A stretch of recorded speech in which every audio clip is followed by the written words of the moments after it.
Hi guys, you are watching Digital Math Lecture and today topic is Class 8 Chapter number 15 Area. This is the lecture number 1. अपने channel subscribe नहीं है तो please subscribe our channel and share to your friends. Okay, हमने 7 तक क्या देखा था? Area कैसे निकालना है, पेरीमीटर कैसे निकालना है देखा था, करेक्ट? तो what is the formula of area of square? आपको पता है. एरिया ऑफ रेक्टेंगल आपको पता होगा. Area of right angle triangle आपको पता होगा. एरिया ऑफ ट्रायंगल क्या है फॉर्मूला देखते चलो.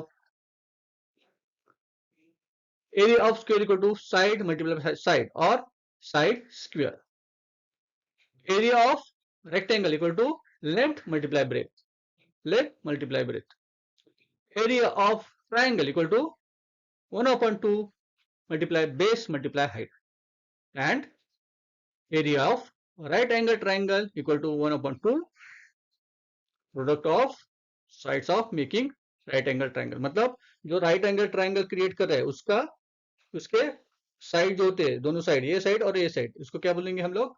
Product of side making right angle triangle. Product of sides making right angle triangle. ठीक है. सो ये आपको पता होगा, चारों फॉर्मूले हमने सीखे हैं. इस लेक्चर में हम पैरेललोग्राम सीखेंगे पहले. ठीक है. What is the formula of parallelogram हम सीखेंगे. आपको पता नहीं, प्लीज बने रहिए, हम लोग एग्जाम्पल भी सॉल्व करेंगे. ठीक है, चलिए. This is a parallelogram. Parallelogram का बीसी इज, साइड कितने हैं? A B, A D, D C और बी सी. ये कितने साइड से. तो इस पैरेललोग्राम में क्या होता है देखो, अपोजिट साइड जो होती है, अपोजिट साइड सेम होती है, जैसे रेक्टेंगल में होती है.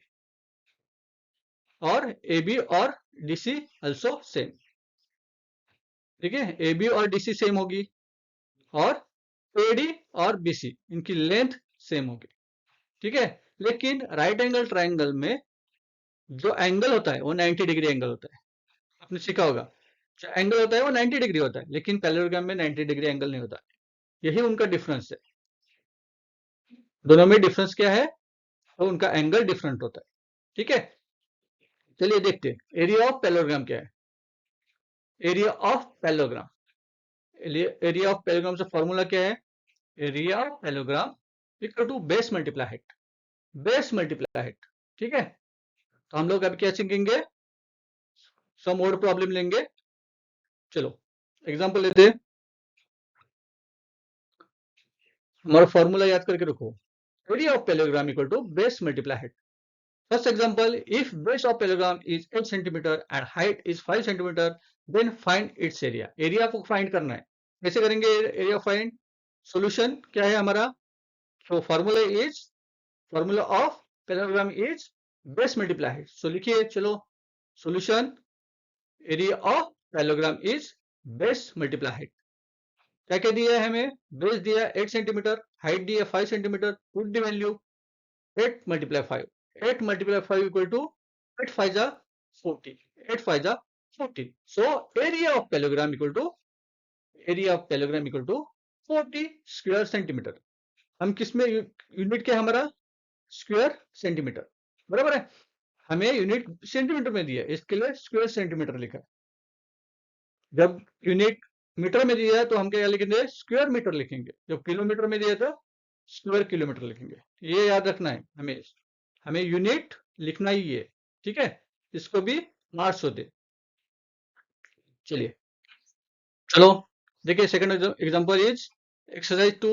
If area of parallelogram is 112 square centimetre and base of its 10 centimetre, then find its height. Height हमें फाइंड करना है. चलिए देखिए हाइट कैसे फाइंड करेंगे. सॉल्यूशन क्या है? Area of parallelogram equal to base multiply height. चलो फॉर्मूला लिखो. Area of parallelogram equal to base multiply height. Base की वैल्यू क्या है? Base is 10 centimeter and area of parallelogram is 112 square centimeter. So 112 equal to 10 multiply height. Correct. So height equal to 112 divided by 10. ये 10 किधर जाएगा? Left hand side में जाएगा. So height equal to 112 divided by 10. Correct. So divide value 10 ones are 10. Correct? This is the 10 ones are 10. The remaining is 1. Again 10 ones are 10. The remaining is 2. Then 0. Calculate 0. 10 to the 20. 10 to the 20. So our answer is height is 12.2 and unit is centimeter. So height is 11.2 centimeter. Therefore height is 11.2 centimeter. So आपको समझ में आया? What is the parallelogram? Area of parallelogram समझ में आया तो like and share करो और सब्सक्राइब करना मत भूलो. Thank you very much.